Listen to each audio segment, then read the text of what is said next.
Tama 3 ba months ito? na po siyang pumunta ng Saudi. Tapos, nagtatrabaho po siya ng maayos doon. All around po siya ng trabaho. Tapos, na-disgrasya. Na-slide po siya sa salon. Pero hindi ito ang una niyang First biyahe. time niya po. First time niya din Opo. ito. Na-slide siya. Ano ba dapat ang trabaho niya? Manicurista po siya ng salon. Okay. Pero ginawa po sa siyang all around po siya. Naku, ayan na Naglilinis, naman tayo. lahat-lahat. All around na naman. Princess? Yes po, magandang hapon po, ma'am. Okay. Nung nadulas ka, na-slide ka, ano ang nangyari? May karton po akong dala, ma'am. May kinuha po akong order sa ilalim ng salon. Okay. Then Monday po yun, August 17. Nilagnat po ako nung gabi na yon, pero pumasok po ako. Matagal na ba yung metal plate na 8 yan? years na po, ma'am. 8 8 years. years na po. 8 years. Yes po, Okay. ma'am. Ikaw ba ay inasikaso naman agad dyan? Nasa ospital ka ngayon, po. ano? Tama ba? Hindi po. Kagabi lang po ako naka-x-ray, ma'am. Kagabi lang, pero nangyari After ito. 10 days. Opo, after 10 days po na nangyari sa akin to, ma'am. Kagabi niya lang po ako pina-x-ray. Nasaan ka ngayon? Nasa accommodation po ako ng salon ngayon. Anong sabi? Sabi po ng doktor, ma'am, yung need daw po tanggalin ito sa Pinas kasi wala daw pong gamit dito sa Saudi na itatanggal dito sa stainless po. And then may spinal canal po ako, ma'am. Naku. Siguro pag nung nadulas ako. Ma'am Dixie, magandang hapon sa'yo. Hello, good afternoon po. Yes. Ma'am Dixie, ano po ang estado nitong pagpapamedical at yung medical attention na kailangan ni Princess de Jose? Actually, nung kahapon po, galing na po yan siya sa doktor. Tapos ang findings kasi ma'am, sa ortho kasi siya, ortho department siya. Bali ngayon po is nasa accommodation siya, nagpapahinga. Tapos po, nabigyan na rin naman po siya ng mga karampatang gamot para doon sa kanyang nararamdaman.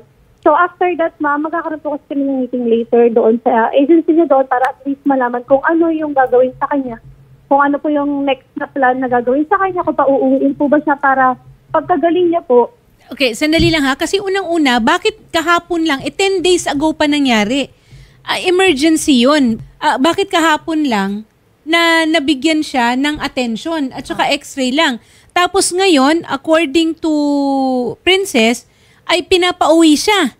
Paano makakauwi ito? Hindi naman ito mabibigyan ng fit to travel na exit visas. Magandang hapon sa iyo, Attorney Sherilyn Malonzo. Magandang hapon, Attorney Aina. Yes, itong sitwasyon na ito, may bali sa buto. Well, technically, buto or the metal plate, no? It's already protruding. Ano po ba ang steps natin for this situation? Okay, Attorney Aina, actually, nung sinabi po ng staff nyo kanina about Ma'am Princess po, yung case niya, Yes. ino-ordinate na po namin ito sa aming welfare officer, no, kay Welop Ayan Musa. Okay. And in fact, tinawagan niya na po kagad yung Foreign Recruitment Agency. And of course, inalab po, no, kung napacheck up na ba. Mm-mm. And as reported nga po, kagabi nga lang daw po dinala sa doktor at pina-check up. Mm-mm. Then binigyan daw po ng gamot at kasalukuyan po nagpapagaling. But nasa Foreign Recruitment Agency na daw po siya. So and of course on the part of OWA po, no, of course our welfare officer there po sa Alcobar will be the one to monitor for the Foreign Recruitment Agency. And to ensure po, no, na talaga po yung medical attention will be given to her. At once fit to travel na po siya at gusto niya po umuwi ng Pilipinas, our welfare officer po, OWA Alcobar, will of course po, no, intervene. And ganoon din po naman on our part naman po, we will be the one to monitor naman the Philippine Recruitment Agency po. To ensure din po na ma-address po yung kanyang condition. Kasi reported din po na parang kung tama ba to, total na dyan si Princess, na 8 years ago daw, na-aksidente po siya sa motor kaya nalagyan siya ng bakal po sa paa. Yes. And then, ang nireport din po ng Foreign Recruitment Agency sa aming welfare officer, kaya medyo tumagal daw po bago ng paggamot because inayos pa daw ang insurance.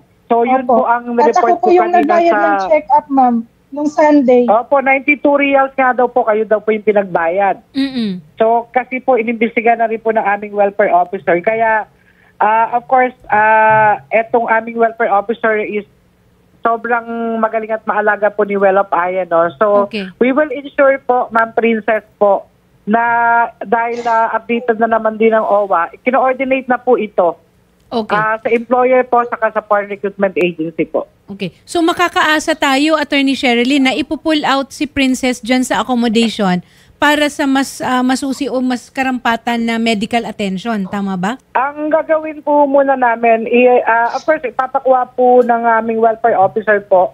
Pinapasubmit po yung medical report po, no? Okay. Kung ano ba talaga yung tunay na condition po ng ating si Ma'am Princess. And then, of course, dahil ang primarily responsibility po talaga na ipagamot siya kasi nadula siya while working. Yes, yes. Of course, rest on the employer. Okay. And of course, meron namang corresponding insurance yan. Yes. So, Okay. kung kinakailangan lang po ang tulong po ng OWA at ng DMW for the action fund, saka lang kami papasok. Okay. Pero gusto po muna kasi namin na gampanan nila yung obligasyon po muna nila po. Yun sana sasabihin ko. Pinadlakan po siya doon kasi baka daw po tumakas. Paano siya tatakas? Gumagapang na po siya. So nakapadla ka ngayon dyan, Nakapadla po Princess? Sabi po ng agent, opo ma'am, nung Webes tsaka Bernie, sabi po ng agent kanina dito, may nag-chat dito na agent. Sabi niya, dapat lang daw akong padlakan ma'am, kasi baka daw tumakas ako. Jesus Mario Joseph. Dixie, ano ba naman itong foreign recruitment agency ninyo? Ito ba ang kausap ninyo para alamin kung ano na nangyayari kay Princess? Mas marami pang alam si Attorney Sherilyn eh. Mas detalyado pa eh. Ma'am, na siniset aside for initiative itong kay Jose. Ma'am, lagi follow up the effort. Hindi pwedeng follow up lang. Kailangan ng aksyon. Tingnan nyo naman oh. Bakit nandun pa rin siya? Accommodation ng salon. Magpapakulot ba siya ng buhok habang hindi siya makalakad? Ma'am.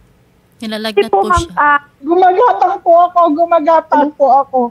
O hindi nga makalakad eh. Ito po yung sakit. Na-report ba natin ito, Princess, dito sa local mo?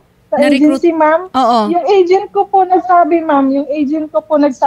Anong pangalan? Si Spani po, ma'am. Dixie, sino si Spani dyan sa inyo? Hindi namin siya kala. Nagbibigay kami ng personal number namin mga workers namin. Hindi po, ma'am. Kilala nila yan, ma'am. Si Spani, ma'am. Mga sinungaling yan sila, ma'am. Paimbestigahan natin yan. Ibibigay natin kay Attorney Sherilyn Malonzo. Kasi baka sino-sino ba itong tumatawag at nakikipag-usap sa'yo? Okay, we need to establish kung wag ka na makipag-usap dyan kay Spani kung hindi rin naman nakakatulong. Di ba? Hindi, ma'am. Nag-leave na nga po ako sa GC, ma'am, kasi hindi siya nakakatulong, ma'am. Okay. Dixie, umaasa kami ha na ang coordination ninyo with the valid, okay, accredited na foreign recruitment agency, makukuha na si Princess doon sa salon kasi hindi naman siya magpapakulot at lalong hindi siya magpapamani-pedi.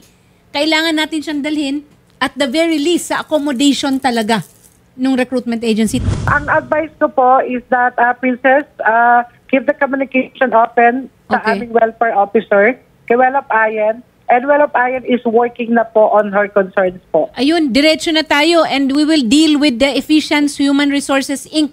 At a later date. Ang importante is ma-pull out na muna natin at mabigyan ng immediate relief, no, medical relief si Princess. Hindi biro yung bali na yan, yung sakit. Oh.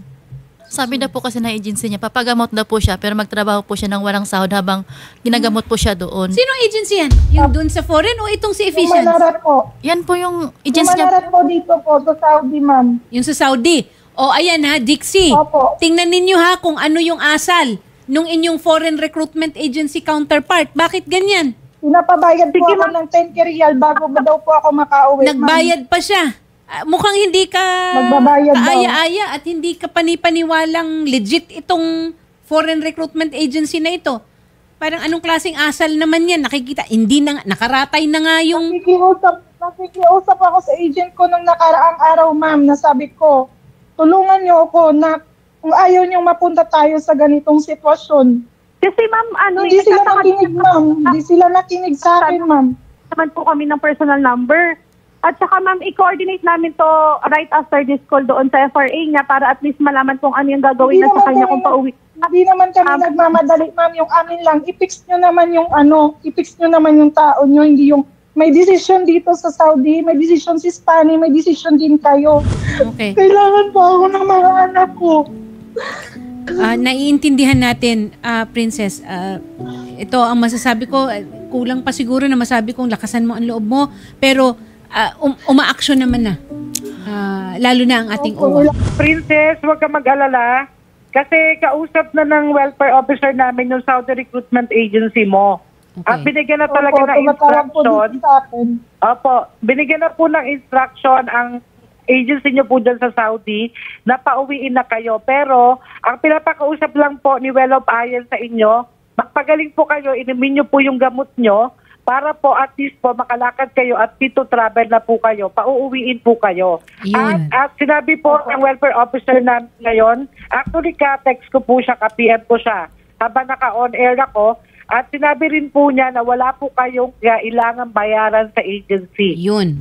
Kaya sis, laban lang, samahan kita hanggang dulo. Huwag ka na umiyak. Opo, thank you, ate. Nakamonitor din po ang RTIA, ang Wanted sa radyo, sa progress dyan sa mangyayari sa inyo sa Damam. Ingat kayo dyan, madam.